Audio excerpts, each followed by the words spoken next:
삭개오 이야기는 기독교인이라면 한 번쯤 들어본 이야기입니다. 그런데 사람들은 지나치게 삭개오에 초점을 맞추어 해석하였습니다. 삭개오의 외모, 지위, 성격 그리고 그의 회심과 변화에 초점을 맞추었기에 예수님의 선언은 결론에서 살짝 언급하는 것으로 지나쳐버리는 경우가 종종 있습니다. 저는 삭개오를 향하여 예수님께서 선언하셨던 9절 말씀에 초점을 맞추어 생각해 보겠습니다. 오늘 구원이 이 집에 이르렀으니 이 사람도 아브라함의 자손이미로다. 저는 이 말씀이 당시 유대인들의 기존 생각을 깨트리는 충격적 선언이라고 생각합니다. 동시에 이 말씀은 현대 그리스도인에게도 충격적인 선언입니다. 캐나다 토론토 대학교 위클리프 칼리지에서 신약학을 강의하는 프랑크 코바치 교수는 예수님의 이 선언은 청중이 이미 알고 있는 사실을 재해석하여 그들의 사고방식을 완전히 깨트리는 수사학적 장치로서 엔티메마라고 하였습니다. 예수님은 어떤 과정을 거쳐서 당대 유대인들의 사고방식을 전복하였을까요? 저는 그 과정을 따라가면서 오늘 우리들에게는 어떤 의미가 있는지 살펴보도록 하겠습니다. 군중의 고발, 삭개오는 죄인입니다. 종려나무 도시로 알려진 여리고는 경제적으로 번성하였습니다. 요세푸스는 그곳을 이스라엘에서 가장 풍요로운 지역으로 작은 낙원이라고 하였습니다. 그곳은 예루살렘과 가까웠으며 갈릴리와 베레아에서 오는 절기순례자들이 마지막으로 머무는 체류지였습니다. 여리고는 교통의 요충지로서 통상뿐만 아니라 군사적 중심지였습니다. 한마디로 여리고는 돈이 모이는 곳이었고 사람들은 돈에 대하여 민감할 수밖에 없었습니다. 문제는 여리고를 포함한 이스라엘 전체가 로마의 식민지였다는 사실입니다.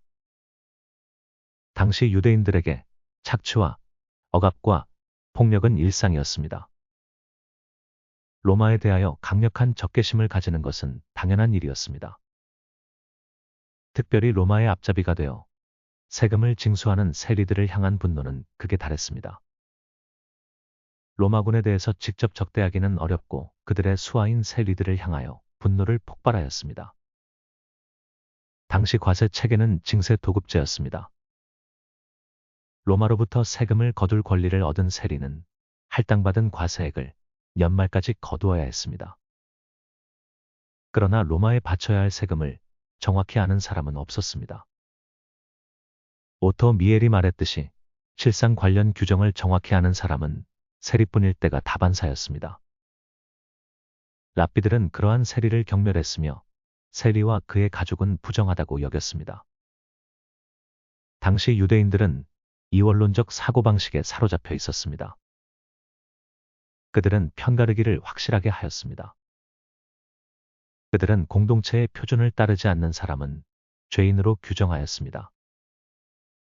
자기 편이 아닌 사람들을 향하여 정죄하고 비판하고 따돌리고 괴롭히는 것은 죄가 되지 않는다고 생각했습니다. 오히려 그러한 행동은 격려할 만하며 칭찬받아 마땅하다고 생각했습니다. 그런 면에서 백성이 삭개오를 죄인이라고 불렀던 것은 자연스러운 일이었습니다. 예수님의 선언, 삭개오는 아브라함의 아들입니다. 이러한 상황에서 예수님께서 삭개오를 향하여 구원을 선포하고 그도 역시 아브라함의 아들이라고 한 것은 유대인들에게는 엄청난 충격이었습니다.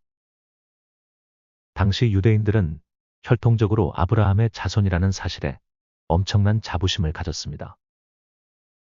그러나 아브라함의 자손답지 않은 행동, 이를테면 로마의 앞잡이가 되어 세금을 걷는 세리가 된다거나 율법에서 부정하다고 하는 직업을 가진 사람들은 아브라함의 자손으로 인정하지 않았습니다.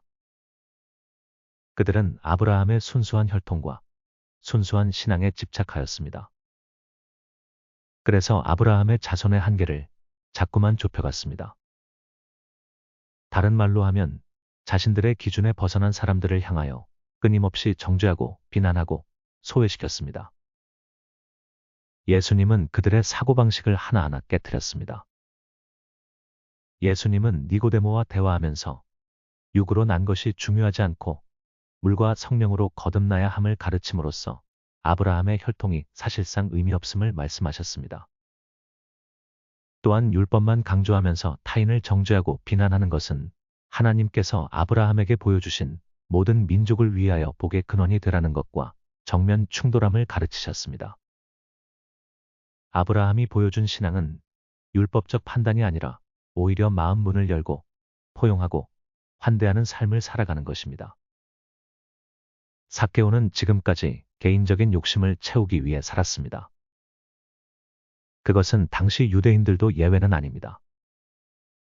삭개오처럼 로마의 앞잡이가 되어 불을 쌓는 수단을 사용하지 않았을 뿐이지 그들도 욕심을 위하여 살았던 것은 마찬가지입니다.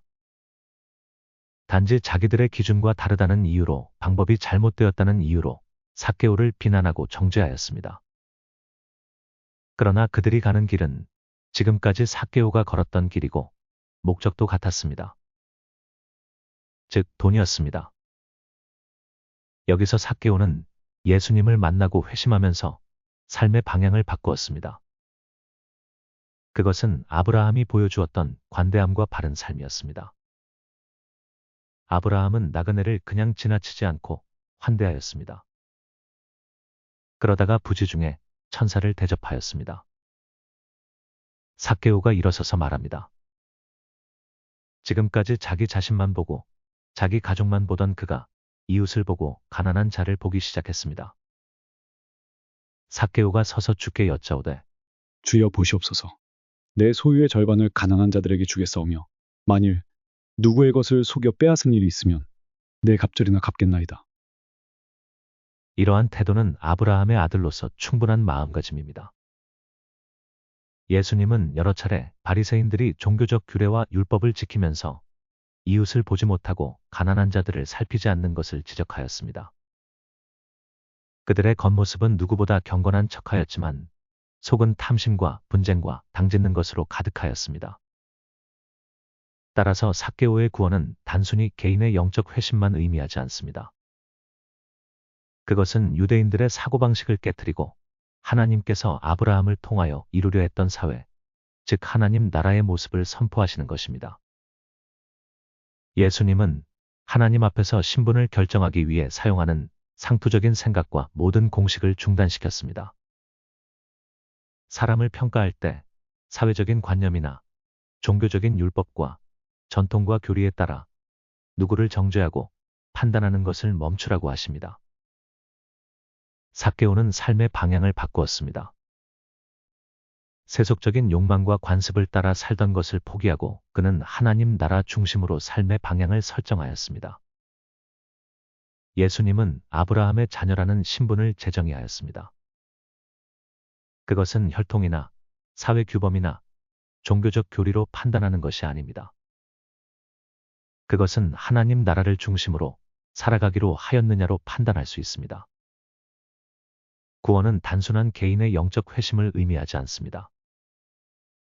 구원은 하나님의 나라를 지향하는 삶으로 방향 전환을 하는 것입니다.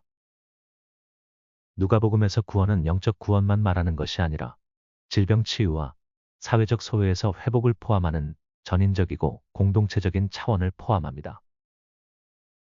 그것은 세속 사회에서의 회복만 말하는 것이 아니라 하나님 나라 백성 공동체로 회복하는 것입니다. 예수님께서 삭개오를 향해 아브라함의 자손이라고 하신 선언은 바로 그런 뜻이 있습니다. 예수님의 선언이 오늘 우리에게 주는 교훈. 첫째, 사람을 향한 평가는 겉모습이나 직업, 과거의 삶으로 정해지지 않습니다. 삭개오는 유대인들이 보기에 죄인이었지만 예수님은 그의 변화된 삶과 의지를 보셨고 그를 존귀한 하나님의 자녀로 선언하셨습니다. 우리 역시 누군가를 만날 때 그 사람이 지금 어떤 마음을 품고 살아가는지를 보아야 합니다. 교회는 과거를 묻기보다 현재의 방향성을 함께 격려하는 공동체가 되어야 합니다. 둘째, 구원은 개인의 영혼만을 위한 것이 아니라 공동체 안에서 이루어져야 할 회복의 선언입니다. 예수님은 삭개오 혼자에게 조용히 구원을 말씀하지 않으셨습니다. 백성이 다 들을 수 있도록 공적으로 말씀하셨습니다. 이것은 삭개오의 명예를 회복하고 더 나아가 공동체가 그를 다시 받아들이도록 요청하는 선언이었습니다. 구원은 공동체적 수용과 인정의 차원에서 완성되는 사건입니다. 셋째, 아브라함의 자손이라는 정체성은 닫힌 조건이 아니라 정의와 관대함을 실천하는 이들에게 열린 호칭입니다. 이는 오늘날 교회가 배타적 공동체가 아니라 정의와 사랑을 실천하는 열린 공동체가 되어야 함을 뜻합니다. 혈통, 교단, 문화, 언어의 장벽을 넘어 그리스도의 사랑으로 서로를 환대하고 진실된 행위로 하나님의 자녀됨을 증명하는 삶을 살아야 합니다. 결론적으로 삭개오 이야기에서 가장 중요한 순간은 예수님의 한마디입니다. 이 사람도 아브라함의 자손이다. 이 선언은 유대사회의 폐쇄성과 편견을 깨고 한 개인의 변화된 삶을 공동체의 명예와 구원으로 이끈 위대한 선언입니다. 오늘날 우리는 다양한 차별과 분열의 논리 속에서 살아갑니다. 그러나 예수님의 눈으로 세상을 바라보면 회복될 수 없는 사람은 없습니다. 그리고 우리 편의 기준은 언제나 하나님의 자비와 사랑 위에 놓여야 합니다. 복음 전파를 위하여 힘쓰는 로고스 커뮤니티를 구독해 주시고 후원해 주시면 감사하겠습니다. 감사합니다.